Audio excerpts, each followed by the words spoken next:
그들이 무리에게 이르매 한 사람이 예수께 와서 꿇어 엎드려 이르되 주여 내 아들을 불쌍히 여기소서. 그가 간절로 심히 고생하여 자주 불에도 넘어지며 물에도 넘어지는지라. 내가 주의 제자들에게 데리고 왔으나 능히 고치지 못하더이다. 예수께서 대답하여 이르시되 믿음이 없고 패역한 세대여, 내가 얼마나 너희와 함께 있으며 얼마나 너희에게 참으리요. 그를 이리로 데려오라 하시니라. 이 예수께서 꾸짖으시니 귀신이 나가고 아이가 그때부터 나으니라. 이때 제자들이 조용히 예수께 나와 이르되 우리는 어찌하여 쫓아내지 못하였나이까. 이르시되 너희 믿음이 작은 까닭이니라. 진실로 너희에게 이르노니 만일 너희에게 믿음이 겨자씨 한 알만큼만 있어도 이 산을 명하여 여기서 저리로 옮겨지라 하면 옮겨질 것이요 또 너희가 못할 것이 없으리라. 갈릴리에 모일 때에 예수께서 제자들에게 이르시되 인자가 장차 사람들의 손에 넘겨져 죽임을 당하고 제3일에 살아나리라 하시니 제자들이 매우 근심하더라. 가버나움에 이르니 반세계를 받는 자들이 베드로에게 나와 이르되 너희의 선생은 반세계를 내지 아니하느냐. 이르되 내신다 하고 집에 들어가니 예수께서 먼저 이르시되 시몬아 내 생각은 어떠하냐. 세상 임금들이 누구에게 관세와 국세를 받느냐. 자기 아들에게냐 타인에게냐. 베드로가 이르되 타인에게니이다. 예수께서 이르시되 그렇다면 아들들은 세를 면하리라. 그러나 우리가 그들이 실족하지 않게 하기 위하여 내가 바다에 가서 낚시를 던져 먼저 오르는 고기를 가져 입을 열면 돈 한 세겔을 얻을 것이니 가져다가 나와 너를 위하여 주라 하시니라. 우리 삶이 이 계획대로 되는 법이 정말 없습니다. 어떻게 이렇게 내 마음대로 되지가 않을까요? 편안히 태어나서 편안히 주님 앞에 가는 것이 우리의 목적이지만 편안히 태어나기도 어렵고 편안히 가기도 어렵고 참 온갖 어려움이 이 삶 속에서 닥칩니다. 아마 아담 이후에 우리가 하나님의 거룩한 땅에서 쫓겨난 이후로 우리는 늘 그렇게 살 수밖에 없는 그러한 인생이라는 것을 속히 빨리 깨달아야 되는데 잘 되지가 않습니다. 여러분 정말 이렇게 조그만 아이, 그 딸아이가 9살밖에 안 된 딸아이가 이 귀신이 들렸는지 정신 이상이 왔는지 아빠 저기 이상한 사람들이 보여. 여러분 어떨 것 같습니까? 그 아버지는요 아무 일도 못해요. 딸 얘기만 하면 울고 그 아이는 친구들한테서 왕따 당하고 자기 스스로도 뭐 아무것도 할 수가 없습니다. 오죽하면 예배 시간에도 데려와야 되고 그렇겠습니까? 내 사랑하는 남편이 희귀병에 걸렸어요. 정말 이건 뭐 다른 사람들은 걸리지도 않는 병에 걸려서 그렇게 고생을 하고 아파하고 괴로워해요. 우리가 지금 엄청난 문명과 또 과학과 의술이 발전을 했죠. 정말 이런 시대가 지금까지는 없었습니다. 그래서 그런 얘기를 해요. 우리가 이제 조금만 더 기다리면 완벽하게 컨트롤할 수 있다. 정말 이런 문제들, 이런 어려움들을 우리는 해결해낼 수 있다라는 뭔가 우리 사람들에게 그런 소망을 줍니다만 여러분 제가 성경적으로 아주 분명하게 말씀드리지만 불가능합니다. 왜냐하면 여기 제가 말씀드린 이 귀신 들리는 아이나 또 희귀병 걸린 이 남편의 얘기가 지금 얘기 같습니까? 아니면 예수님 때 얘기 같습니까? 아니면 아담 때 얘기 같습니까?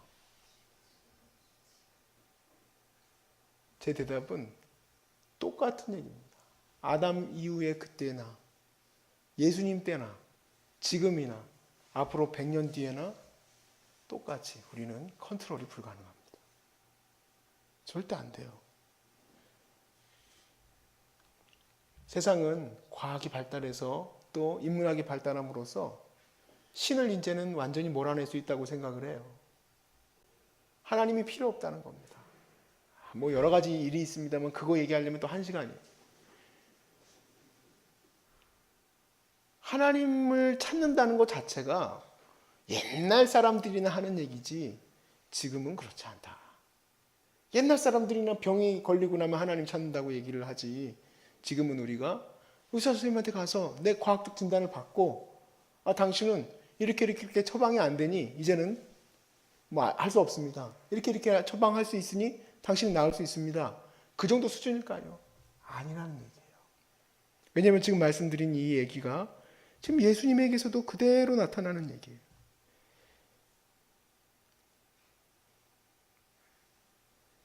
귀신 들린 아이가, 귀신 들린 내 아들이 도대체 어떻게 된 걸까? 불에도 넘어지고 물에도 넘어진다. 얘가 그냥 막 물속으로 막 뛰어드는 거예요. 얘가 그냥 막 불 속으로 막 뛰어드는 거예요. 그런 아이를 두고 있는 아버지의 심정은 정말 아무것도 못할 겁니다. 아무것도. 우리는 지금 달에도 갈 수 있습니다. 얼마나 과학이 발달했는지 달에도 가요. 달에도 가는 그 지식으로, 그 엄청난 기술로 내 병 좀 고쳐주세요. 그러는 건 아닙니까? 근데 뭐라 그럽니까? 고쳤어요. 우리 여기 계시는 우리 성도님 제가 들어보고 깜짝 놀랐어요. 나중에 한번 얘기 들어보세요. 지금 5번째 재발하셨다고요? 5번째 재발했어요. 야, 이것만 탈출하면 내가 낫겠지. 이것만 탈출하면 낫는 게 아니라는 거를 저분은 진짜 내가 처음 봤어요. 처음 봤어. 통제가 가능하다고요? 하나님께서 이렇게 하신 거예요. 성경에 이미 써놓으셨어요. 세상에 그런 말들을 듣고 비웃으시네요. 하나님이 비웃으신다고 그랬어요.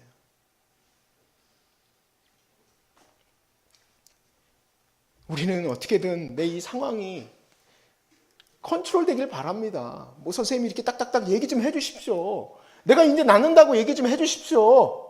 내가 이 치료법을 통해서 이렇게 해결될 거라고 얘기 좀 해주십시오. 어떻게 해야지 이 통제가 가능할까? 근데 여러분, 좀 무서운 얘기지만 종말의 때에 대한 성경의 얘기는 세상의 인문학자들은 그렇게 얘기해요. 심지어는 핵 때문에 전쟁이 안 일어난대요. 서로 견제할만 하지. 쟤네들 핵 가지고 있네. 무섭다. 서로 전쟁이 안 난다는 거예요. 천만에. 성경은 뭐라고 했느냐? 전쟁과 소문과 난리가 있을 거라고 했어요. 우리가 컨트롤할 수 없다는 얘기예요. 나라들 간에 지금 협력을 했기 때문에 지금은 글로벌 시대인데 무슨 소리냐? 아니에요. 성경은 전쟁과 기근도 우리가 해결할 수 있다.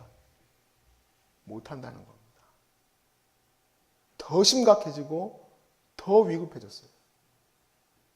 지금 우리나라가 이 황사며 이 미세먼지며 잡아보려고 무슨 요오든가 뭔가를 갖다가 서해 바다에다 이렇게 하잖아요. 하늘 항공에다가.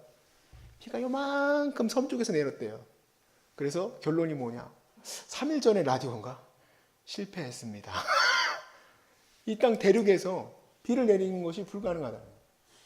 많이 내리든 적게 내리든 여러분, 우리는 우리 스스로를 파악할 줄 알아야 돼요. 우리는 할 수 없다는 겁니다. 그리고 우리에게 얘기해 주시는 거예요. 예수님께서. 너희는 통제 불가능한 상황 가운데 있는 거지만 그것을 해결할 수 있는 길은 바로 믿음이라는 겁니다. 가능하다는 거예요. 통제할 수 있다. 이게 무슨 말일까? 제자들이 이렇게 물었어요. 예수님, 우리는 왜 못 고쳤습니까? 그랬을 때 예수님이 앞으로 일어날 미래의 일도 예측을 하시고 하나님이시라면 이렇게 대답해야 될지도 몰라요. 야, 아직 너희들 과학이 발달을 안 해서 그래. 너희들 의술이 발달을 안 해서 그래. 너희들 정신과적인 그런 어떤 수업을 안 받아서 그게 귀신에 대한 그런 현상인지 정신과적 현상인지 너네들이 파악을 못해서 그래. 그렇게 얘기해야 되는 건 아닙니까? 근데 주님이 뭐라고 얘기하셨냐면 믿음이 적은 연고다라고 얘기했어요. 믿음이 적은 연고다.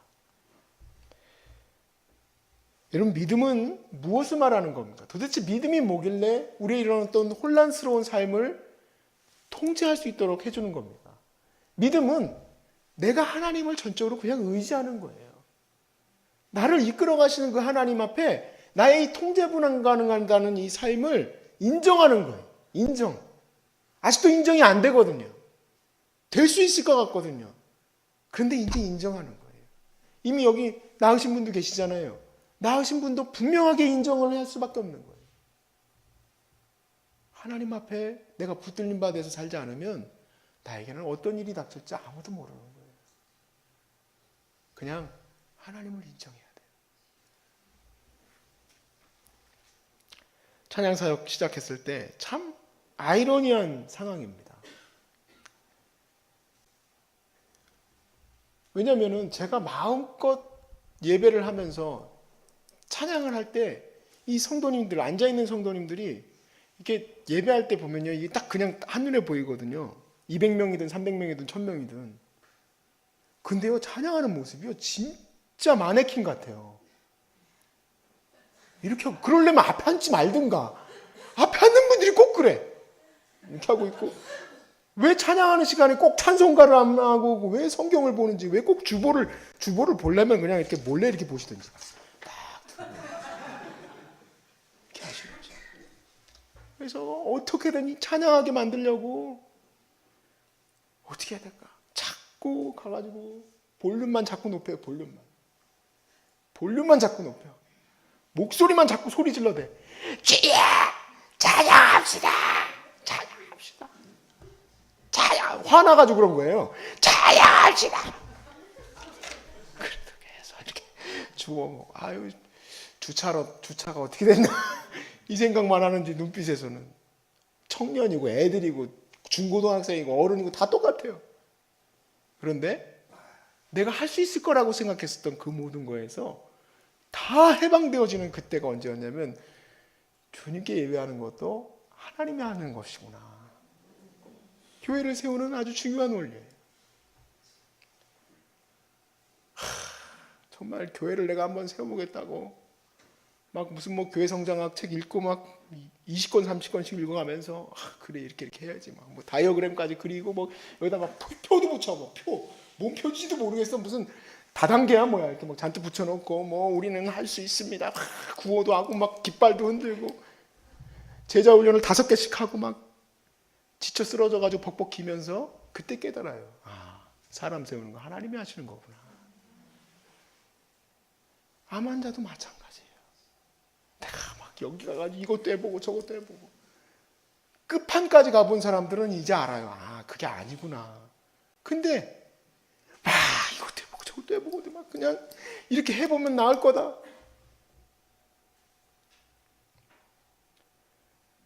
더도 말고 덜도 말고 한 가지만으로도 족하다는 주님의 말씀을 여러분 깨달으시길 바랍니다. 말이야 이게 마르다 이게 한 가지만으로도 족하다. 한 가지만으로. 그 맞는 말이에요. 인간적으로 아무것도 하지 말라는 얘기가 아니라 내가 주님의 이 삶을 다 내 뜻대로 할 수 있는 것이 아니라는 것을 빨리 깨달을수록 우리는 자유함을 누립니다. 이 어려운 이 시간 속에서 가난이라는 어려운 시간 속에서 내가 무엇인가를 해야 된다고 생각을 했던 그 많은 시간 속에서는 아무것도 할 수 없지만 하나님이 이루실 것을 믿고 그 시간마다 하나님의 인도하심을 믿으며 나아가는 자들은 하나님께 영광 돌리며 기쁨으로 나아갈 수 있습니다. 그래서 제가 여러분에게 권면하고 싶은 것은 이 터널 같은 암 투병도 여러분은 기쁨으로 이길 수 있기를 주 이름으로 축복합니다. 여러분은 기쁨으로 이기십시오. 여러분은 세상에서 혼란스러운 사람들은 뭔가 할 수 있다고 생각하기 때문에 그래요. 미국도 가고 뭐 일본도 가고 난리도 아니에요. 전화해 지금 사실은요 목사님 일본 가가지고 뭘 하고 있대. 우리나라에서 못한 건 일본도 못해요. 솔직히 이 선생님 못하는 건 저 선생님도 못할 수도 있어요. 다만 하나님은 하신다. 하나님 날 이끌어 가시는 이 길이 최고의 길이다. 그 믿음에 서 있는 게 가장 중요합니다. 주님이 나에게 가라 하시는 그 길을 우리는 지금 이제 가고 있는 겁니다. 근데 그 길이 사실은 좀 원치 않는 길입니다. 그래서 오늘 이 말씀에서도 주님이 22절부터 23절 말씀에 제자들에게 이렇게 이야기하셨어요. 갈릴리에 모일 때 예수께서 제자들에게 이르시되 인자가 장차 사람의 손에 넘겨져 죽임을 당하고 3일 만에 살아나리라. 이게 하나님 뜻이죠. 그랬더니 제자들이 어떻게 합니까? 매우 근심하더라. 여러분 십자가가 얼마나 필요한지 여러분 누구보다 잘 아시죠? 예수 믿는 사람들은 십자가가 얼마나 중요한 일인지를 압니다. 근데 그 길로 가는 그 길이 너무너무 힘들고 어려운 길이니까 제자들은 이해하지 못하고 근심하는 거예요. 우리는 그냥 무조건 주님의 길이라 하고 예수 믿는다는 하는 이 길이 꽃밭으로만 갔으면 좋겠고 그냥 늘 정말 축복의 길, 리조트 같은 길 그냥 어딜 가든지 그냥 발리에서 나온 이런 뭐 춤추는 것들이 나를 막 그냥 기뻐하고 즐거워하고 항상 꽃이 날아다니고 했으면 좋겠어요.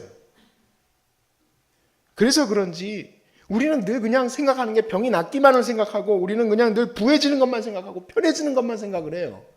그런데 우리는 이제는 하나님의 뜻이 이루어지는 것에 대해서 집중할 수 있어야 됩니다. 하나님의 뜻이 무엇을 향해서 가고 있는가? 아버지의 뜻이 이 인생 가운데 무엇을 원하시고 계시는가? 이 미천한 인생 가운데. 그리고 어떨 때는 그런 생각을 해보면요. 와, 그냥 막연해요. 너무 막연하고 이렇게 물밀듯이 이렇게 하나님이 나를 이끌어 가시는 그 길이 어떨 땐 또 두렵기도 해요. 진짜 할 수 있을까? 내가 이 사명 가운데에서 하나님의 그 뜻을 지금 이뤄가고 있는데도 엄청난 공격과 어려움이 닥칠 때에도 내가 늘 이 일을 할 수 있을까? 근데 그 믿음이 그것을 이기게 합니다. 믿음은 어떤 상황과 어떤 사건과 어떤 내가 붙들고 있는 것 때문에 내가 이기는 것이 아닙니다. 믿음은 그냥 하나님만 붙들었기 때문에 이길 수 있는 겁니다. 믿음은 하나님으로 인하여 내가 해결할 수 있는 겁니다. 하나님으로 인하여 아주 겨자씨만한 작은 믿음 가지고라도 이길 수 있다는 겁니다. 여러분, 이거는요, 여러분이 가질 수 있는 게 아닙니다. 하나님이 선물로 주셔야 돼요. 그래서 하나님께서 여러분에게 오늘 예배를 통해서 그 믿음 주실 수 있길 바랍니다. 그래서 누구나 다 두려워하고 힘들어하는 이 시간들을 여러분을 기쁨으로 이길 수 있습니다. 여러분을 기쁨으로 감당해 나갈 수 있습니다. 주님과 함께 동행하면서 오늘도 승리하시길 바라고, 통제 불가능한 것을 통제할 수 있는 유일한 길은 나를 내버려 두고, 통제 불가능한 걸 내버려 두고 하나님께 온전히 의지하며 나가는 겁니다. 그것이 유일한 방법입니다. 그 귀한 믿음을 오늘 하나님께서 온전히 여러분에게 주실 것을 믿습니다. 아멘.